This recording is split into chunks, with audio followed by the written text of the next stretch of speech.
ಓಂ ಶಾಂತಿ. ಇದುವರೆಗೆ ರಾಜಯೋಗದ ಅಭ್ಯಾಸಕ್ಕಾಗಿ ಅಗತ್ಯವಾಗಿರುವಂತಹ ಮುಖ್ಯ ಜ್ಞಾನದ ವಿಷಯಗಳನ್ನು ಸಾರ ರೂಪದಲ್ಲಿ ತಿಳಿಸಿದ್ದೇನೆ. ಇದರಿಂದ ಪ್ರತಿನಿತ್ಯವೂ ಪರಮಾತ್ಮನು ಪ್ರಜಾಪಿತ ಬ್ರಹ್ಮರವರ ಮುಖಾಂತರ ತಿಳಿಸಿರುವಂತಹ ಜ್ಞಾನವನ್ನು ಸಹಜವಾಗಿ ಅರ್ಥ ಮಾಡಿಕೊಳ್ಳಲು ಸಾಧ್ಯ. ಈ ಜ್ಞಾನವನ್ನು ನಾವು ಜ್ಞಾನ ಮುರಳಿ ಎಂದು ಕರೆಯುತ್ತೇವೆ.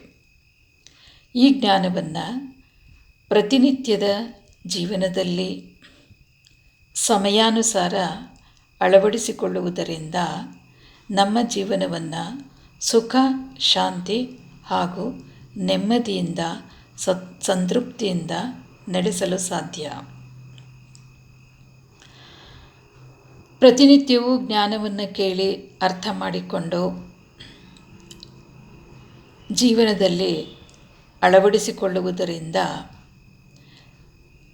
ನಮ್ಮ ಪ್ರತಿನಿತ್ಯದ ಜೀವನದಲ್ಲಿ ಬರುವಂತಹ ಅನೇಕ ಸಮಸ್ಯೆಗಳನ್ನು ಸಹಜವಾಗಿ ನಾವು ಪರಿಹರಿಸಿಕೊಳ್ಳುವುದಕ್ಕೆ ಸಾಧ್ಯ.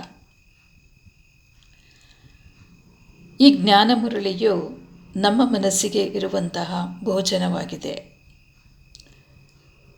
ಇದರಿಂದ ನಮ್ಮ ಸಂಕಲ್ಪವು ಶ್ರೇಷ್ಠವಾಗುತ್ತದೆ. ಅಂದರೆ ಮನಸ್ಸು ಸಕಾರಾತ್ಮಕವಾಗಿ ಚಿಂತಿಸಲು ತೊಡಗುತ್ತದೆ.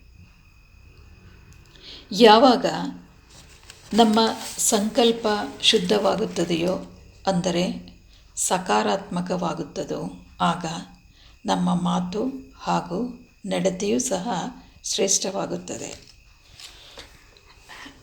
ಇದರಿಂದ ವರ್ತಮಾನ ಸಮಯದಲ್ಲಿ ನಾವು ನೆಮ್ಮದಿಯ ಜೀವನವನ್ನು ನಡೆಸಲು ಸಾಧ್ಯ.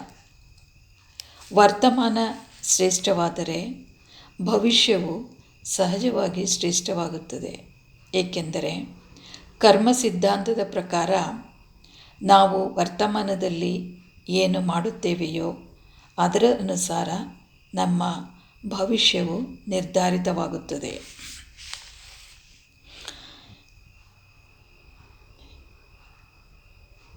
ನಮ್ಮ ನಡತೆಯು ಹಾಗೂ ಮಾತು ಶುದ್ಧವಾಗುವುದರಿಂದ, ಶ್ರೇಷ್ಠವಾಗುವುದರಿಂದ ನಮ್ಮ ಸಂಬಂಧಗಳಲ್ಲಿ ಸ್ವಾಭಾವಿಕವಾಗಿ ಸಕಾರಾತ್ಮಕವಾಗಿ ಪರಿವರ್ತನೆಯಾಗುತ್ತದೆ. ಪರಸ್ಪರ ಸಂಬಂಧದಲ್ಲಿ ಶಾಂತಿಯು ನೆಲೆಸುತ್ತದೆ. ಇದರಿಂದ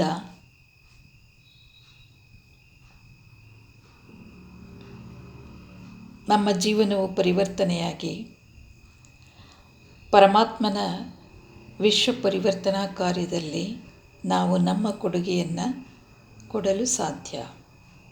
ಓಂ ಶಾಂತಿ.